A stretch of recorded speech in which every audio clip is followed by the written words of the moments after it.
मु मधुस्मिता साहू कृपा Sindhu government high school छात्री मु एथर 10th एग्जाम रे 540 अर्थात 90% रखी उत्तीर्ण होइछि।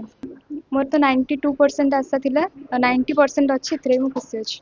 दिन रे केते घंटा परिश्रम करथि? 6 ରୁ 7 घंटा। तो आगे कोन प्लानिंग अछि? आगु को +2 करिवि तापरे इंजीनियरिंग करिवि। सफलतार श्रेय काहाके देबे? प्रथमे मोर शिक्षक शिक्षयित्री तापरे मो बापा मां को देबि। तो आज बड़ी विधायक आपन संगठित हाँ एथिपाई मो परिविधायक को बहुत बहुत धन्यवाद जनाऊँगी जेहेतु से आम मान को पुरस्कृत करछंती। मोहित साहू आउ मु विधान चंद्र एकेडमी बाल्यापाल गोटे छात्र अटे। आज मो परिश्रम बल 540 बा 90% रखी A1 रे उत्तीर्ण होइछि। एथिपाई मु केवल श्रेय देबाक चाहिए मो पछे जो माने परिश्रम करछंती मो शिक्षक शिक्षयित्री माने आउ खास करी मो माँ बापा को मो अधिक श्रेय देबाक चाहूँगी कारण तांकर जो मोटिवेशन आ तांकर जो प्रेरणा आज मते एई जगह रे ठिया करछि एवं मो गुरुजन मानक बहुत बहुत धन्यवाद देबाक चाहूँगी एवं कारण सेमानक आशीर्वाद जो मु आज एई स्थान रे पहुंची पारछि। आगु कोन प्लानिंग अछि?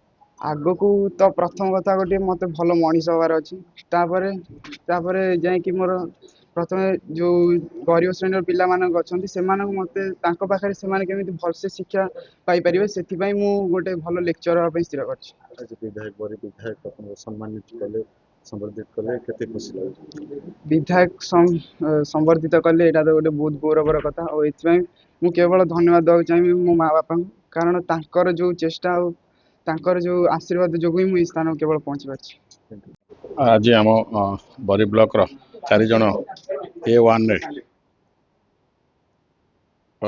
पास करछंती तो ता भितर 3 जन हमर झी अछंती जने पुओ तो निश्चित भाव में गोटे खुशी खबर सब बड़े आपण माने जानिथिबे जे मु विधायक हवा पूर्व बा विधायक हवा परे एजुकेशन टाକୁ केमती बरी रे ठीक करबा तापई सत चेष्टा करिछि आगो मध्य करिवि निश्चित भाव में खाली बरी पाई नुहे मो पाई गोटे गर्व गौरव कथा मो निर्वाचन मंडली रे 4 जन पिला A1 रे उत्तीर्ण होइचंती तो निश्चित भाव में गोटे छोट प्रयास जे मो दरमारू समस्त को 10,000 टंका प्रदान कली तांको संबर्धना जणाइली निजक मध्य बहुत खुशी लगुच और निश्चित भाव में खुशी कथा जिते बड़े जो मुहूर्त भी खाली एमाने नुहे एमान तो निश्चित भाव में मो द्वारा खोला आगामी दिन में हेल्थ एग्रीकल्चर एजुकेशन ये सब विषय जिते बड़े जो लोक मो पाखे पहुँचती मो द्वारा जहाँ हो साहाय्य करने हाथ बढ़ाई आगू मो द्वारा जहाँ हो पार निश्चित भाव में